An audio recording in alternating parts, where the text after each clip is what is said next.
Hello and welcome to NewFilmmakers Los Angeles in partnership with MovieMaker magazine. My name is Danny DeLillo and we're here at the South Park Center. I'm here with Sean McCoy with his movie, The Beaning. Let's take a look at the clip.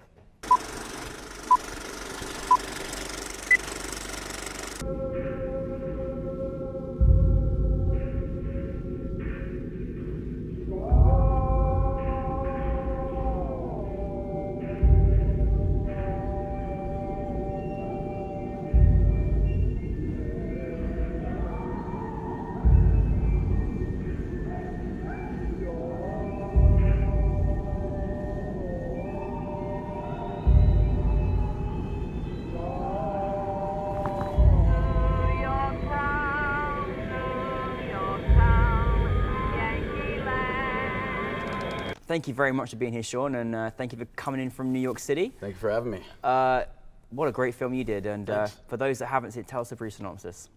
Yeah, so it is a short documentary horror sports hybrid about the death of Ray Chapman, who was a Cleveland baseball player in 1920 and the only baseball player to have died playing the sport of baseball. So we explore a kind of a sinister theory surrounding his death.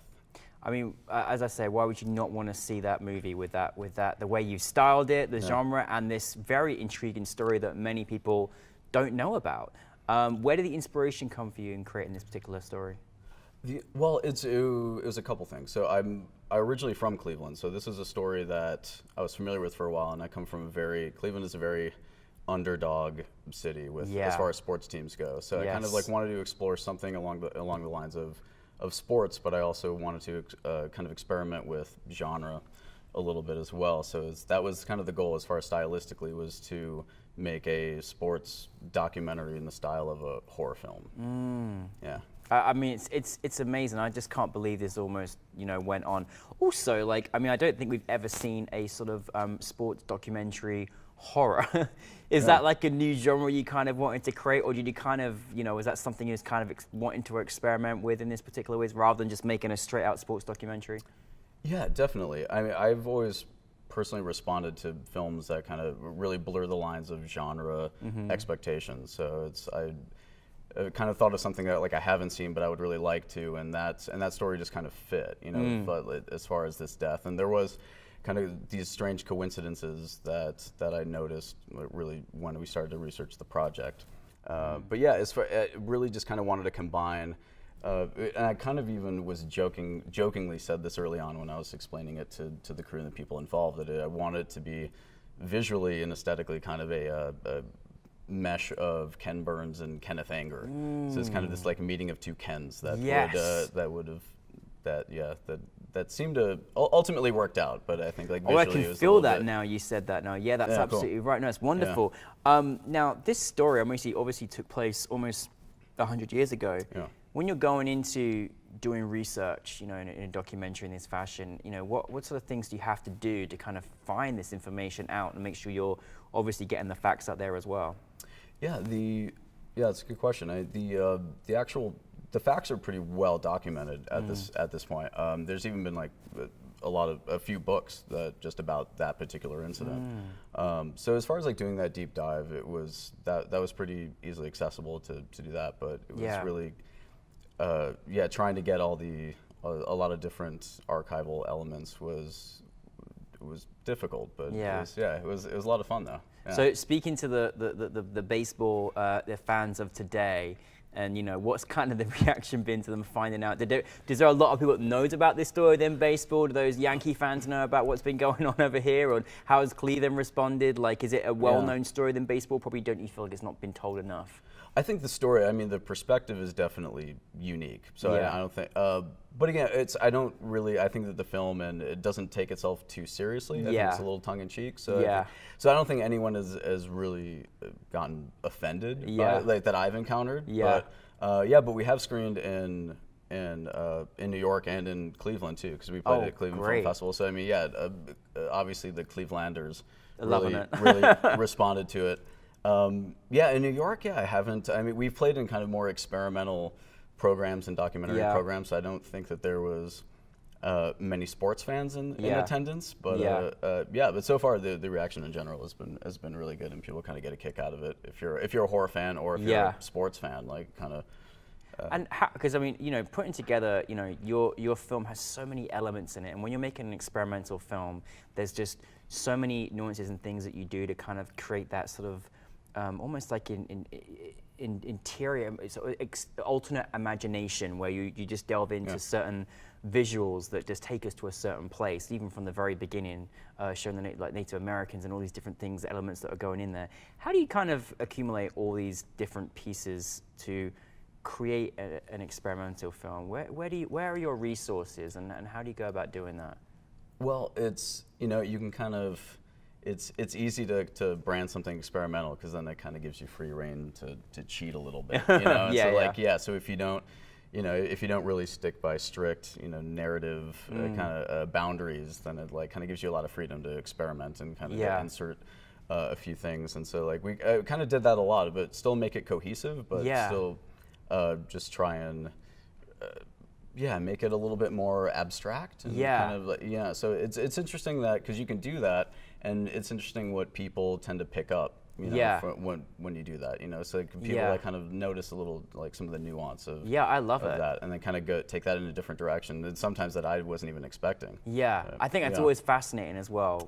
Is that, you know, people get completely different feelings from it. All I can say is don't watch it alone. I got quite scared actually. What was the biggest challenge you had making this film?